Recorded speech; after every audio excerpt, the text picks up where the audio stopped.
तो आज हमारा नया चैप्टर स्टार्ट हो रहा है chemical kinetics. Chemical kinetics 12th class की फिजिकल केमिस्ट्री का आपका लास्ट चैप्टर है, ठीक है। अब ध्यान से सुनिएगा केमिकल काइनेटिक्स क्या चीज होती है। तो सबसे पहले देख लेते हैं केमिकल काइनेटिक्स की डेफिनेशन। केमिकल काइनेटिक्स जो है वो हमारी केमिस्ट्री की एक ब्रांच है। क्या बेटा? एक केमिस्ट्री की ब्रांच है, ठीक है। Branch of chemistry. It is the branch of chemistry, it is the branch of chemistry in which we study about the rate of reaction,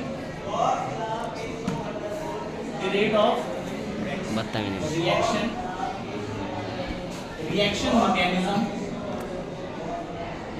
mechanism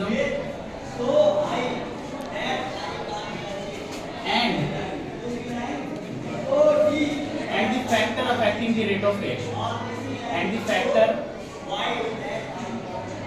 affecting the rate of reaction.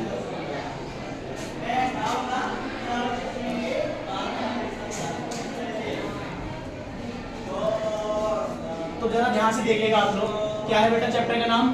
Chemical kinetics. जैसे chemical kinetics जो समझेंगे, जैसे आप लोगों ने 11th class में physics की starting में पढ़ा होगा, है ना। स्टार्टिंग के जो मोशन वाले चैप्टर्स होते हैं उसको हम लोग काइनेमेटिक्स कहते हैं। क्या बोलते हैं उसको हम लोग? काइनेमेटिक्स कहते हैं। अब काइनेमेटिक्स का मतलब होता है कि मोशन की स्टडी करना। इसकी स्टडी करना बेटा, मोशन की। तो यहाँ पर हम लोग पढ़ रहे हैं केमिकल काइनेटिक्स। क्या पढ़ रहे हैं बेटा? Chemical kinetics. मतलब कि हम केमिकल रिएक्शंस के मोशन, मतलब वो रिएक्शन किस तरीके से हो रही है, किस स्पीड से हो रही है, किस रेट से हो रही है, इन सभी चीजों के बारे में हम लोग स्टडी करते हैं, ठीक है। तो जैसे कि आप लोग यहाँ पे केमिकल काइनेटिक्स की डेफिनेशन देख सकते हैं, it is the branch of chemistry. ये क्या है बेटा? केमिस्ट्री की एक ब्रांच है। इन विच वी स्टडी अबाउट हम लोग क्या पढ़ते हैं बेटा? About the rate of reaction. हम लोग देखते हैं रेट ऑफ रिएक्शन। रेट का मतलब क्या है बेटा? स्पीड। रेट का मतलब क्या है? स्पीड। स्पीड ऑफ रिएक्शन या वेलोसिटी आप कह सकते हैं, वेलोसिटी ऑफ रिएक्शन। तो ये जो रिएक्शन है वो किस तरीके से हो रही है, कितनी स्पीड से हो रही है, ठीक है। वेलोसिटी ऑफ रिएक्शन या rate of reaction. Reaction mechanism कोई एक रिएक्शन जो हो रही है वो कितने स्टेप में कंप्लीट होती है, किस किस तरीके से उसके अंदर चेंजेस आ रहे हैं, इन सभी चीजों की हम लोग स्टडी करते हैं। देन इसके बाद अगर हम लोग बात करें तो factor affecting the rate of reaction. जो रेट ऑफ रिएक्शन है उसको क्या क्या चीजें इन्फ्लुएंस कर सकती हैं, क्या क्या चीजें अफेक्ट कर सकती हैं, ठीक है। उसके बारे में हम लोग देखते हैं यहाँ पे। Factor affecting the rate of reaction. Factor affecting the rate of reaction जैसे टेम्परेचर का क्या फर्क पड़ता है, टेम्परेचर के बाद कंसंट्रेशन चेंज करने से क्या फर्क पड़ता है, ठीक है। कैटलिस्ट डालने से किसी रिएक्शन में क्या फर्क पड़ता है, सरफेस एरिया बढ़ाने घटाने से क्या फर्क पड़ता है। ऐसी ही बहुत सारी चीजें जो हम लोग जो हमारे रेट ऑफ रिएक्शन को चेंज कर सकती हैं, उसको अल्टर कर सकती हैं, उनके बारे में हम यहाँ पे पढ़ना, ठीक है। तो सबसे पहले यहाँ पर हम लोग बात करेंगे टाइप्स ऑफ रिएक्शन की। इसकी बात करेंगे टाइप्स ऑफ रिएक्शन की। Types of reaction on the basis of speed of reaction, ठीक है। इसके बिहाफ पे बेटा स्पीड ऑफ रिएक्शन के बिहाफ पे जो रिएक्शन है वो आपकी कैसी हो सकती है? स्लो रिएक्शन हो सकती है। कैसी हो सकती है बेटा? स्लो रिएक्शन हो सकती है। कैसी हो सकती है बेटा? फास्ट हो सकती है। और कैसी हो सकती है? मॉडरेट रिएक्शन हो सकती है। कैसी हो सकती है? Slow reaction, fast reaction, moderate reaction, इस तरीके की अलग अलग तरीके की रिएक्शंस हमारी हो सकती है। स्लो रिएक्शन वो रिएक्शन होती है जो कि क्या होती है? बहुत ज़्यादा टाइम लेती है होने के लिए। Take too much time to complete. Take too much time for completion. याद लीजिए टू कंप्लीट। रिएक्शन को कंप्लीट होने में जब बहुत ज्यादा टाइम लगता है, ऐसी रिएक्शन को हम लोग स्लो रिएक्शन की कैटेगरी में डालते हैं। किसकी कैटेगरी में डालते हैं बेटा? स्लो रिएक्शन की। जैसे कि अभी लास्ट वाले चैप्टर में आपने एग्जांपल देखा होगा बेटा रस्टिंग का। इसका बेटा रस्टिंग ऑफ आयरन। रस्टिंग जो होती है, जंग लगना। जंग कैसे लगता है? एकदम से तुरंत का प्रोसेस नहीं है, ठीक है। इसमें समय लगता है इसके होने में, ठीक है। तो जो रस्टिंग है, रस्टिंग इज स्लो रिएक्शन, ठीक है। इसका एग्जांपल बन जाती है। और कुछ होती है जैसे फास्ट रिएक्शन। फास्ट रिएक्शन का मतलब क्या है बेटा? Occurs in a fraction of second, occurs in a fraction of time, fraction of time. कुछ ऐसी रिएक्शन होती हैं जो तुरंत हो जाती हैं, क्षण भर में हो जाती हैं, उन्हीं को क्या बोलते हैं बेटा? फास्ट रिएक्शन बोलते हैं। क्या बोलते हैं उनको? फास्ट रिएक्शन बोलते हैं। इसका एग्जांपल है बेटा, जैसे हम एसिड को तुरंत बेस में मिला देते हैं। एसिड को किसमें मिलाया बेटा? बेस में मिलाया, तुरंत क्या होता है? सॉल्ट और वाटर में कन्वर्ट हो जाता है, उसमें कोई भी इतना ज़्यादा समय नहीं लगता। इधर से आपने एसिड डाला, इधर से बेस डाला, नीचे सॉल्ट और वाटर में वो स्प्लिट हो जाएगा। ठीक है, इसी तरीके से बेटा हमारी होगी फास्ट रिएक्शन। इसके बाद है मॉडरेट रिएक्शन। इसके बाद क्या बेटा हमारे पास? Moderate reaction. मॉडरेट रिएक्शन क्या होती है? सीधी सी बात है, do not take too much time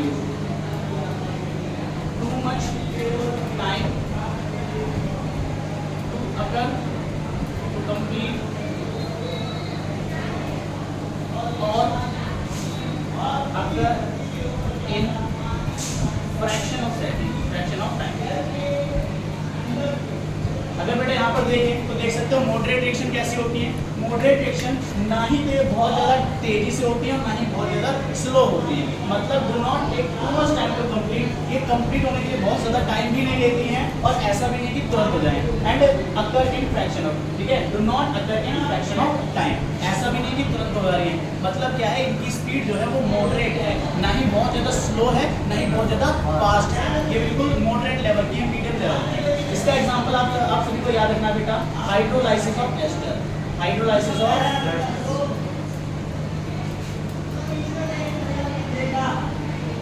ठीक है, इसको हम चैप्टर में आगे चलते हुए पढ़ेंगे। अब आप लोग ही मेरे को एक बात बताइए कि यहाँ पे हम लोगों को रेट ऑफ रिएक्शन की स्टडी करनी है। किसकी स्टडी करनी है बेटा? Rate of reaction. Rate of reaction का मतलब क्या है कि भाई हमारी जो रिएक्शन है उसकी स्पीड क्या है ना। अब हमें जब स्टडी करनी है, केमिकल काइनेटिक्स में हमें जाना है, तो बेटा हम लोग देखेंगे कौन सी रिएक्शन हमारे लिए सुटेबल होगी, स्लो रिएक्शन, फास्ट रिएक्शन या मॉडरेट रिएक्शन। बताइए बेटा, कितने बच्चे स्लो रिएक्शन कहना चाहते हैं? स्लो रिएक्शन बताइए जरा हाथ खड़े करिए। फास्ट वाले कितने बच्चे और मॉडरेट वाले कितने हैं? किसी में नहीं होंगे भाई। बेटा ध्यान से सुनिए, अगर जो स्लो रिएक्शन, अगर जो है स्लो रिएक्शन की बात करेंगे तो स्लो रिएक्शन बहुत ज़्यादा स्लो हो रही है ना। हम लोग को बहुत ज़्यादा टाइम लगेगा उसको स्टडी करने, ठीक है, तो उसको इसलिए इसको स्टडी नहीं करते।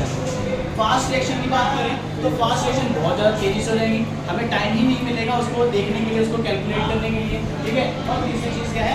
मॉडरेट रिएक्शन, जैसे कि इसकी डेफिनेशन में बताती है, ना ही तो ये बहुत ज़्यादा स्लो होती है और ना ही बहुत ज़्यादा फास्ट होती है, तो बीच के एक टाइम में होते हैं मॉडरेट, जिसमें हमें स्टडी करने का अच्छा खासा टाइम मिल जाता है। तो आप सभी को याद रखना है, रेट ऑफ रिएक्शन को स्टडी करने के लिए हम लोग मॉडरेट रिएक्शंस का इस्तेमाल करते हैं। क्या यहाँ तक सभी बच्चों को बात समझ आएगी? नहीं आए? एक बात फटाफट से रिपीट कर देता हूँ, ध्यान से सुनेंगे। केमिकल काइनेटिक्स हमारी केमिस्ट्री की एक ब्रांच है जिसके अंदर हम लोग rate of reaction, reaction mechanism और रेट ऑफ रिएक्शन को अफेक्ट करने वाले फैक्टर के बारे में स्टडी करते हैं। टाइप्स ऑफ रिएक्शन के बारे में हमने जाना, स्लो रिएक्शन हो सकती है, फास्ट हो सकती है, मॉडरेट हो सकती है। स्लो रिएक्शन जो बहुत ज़्यादा टाइम लेती है जैसे कि रस्टिंग, है ना। फास्ट रिएक्शन जो कि बहुत ज़्यादा तेज़ी से हो जाती है जैसे कि एसिड और बेस की रिएक्शन। और इसके बाद हमने बताई मॉडरेट रिएक्शन, जो कि क्या होती है बेटा? ना ही तो बहुत ज़्यादा स्लो होंगी और ना ही बहुत ज़्यादा फास्ट होंगी। मतलब क्या है कि एक मॉडरेट स्पीड में होती है, इसीलिए इनका नाम है मॉडरेट रिएक्शन। एक मीडियम स्पीड पर होती है। एग्जाम्पल याद रखना, हाइड्रोलाइसिस ऑफ। चलिए यहाँ तक नोट कर लीजिए।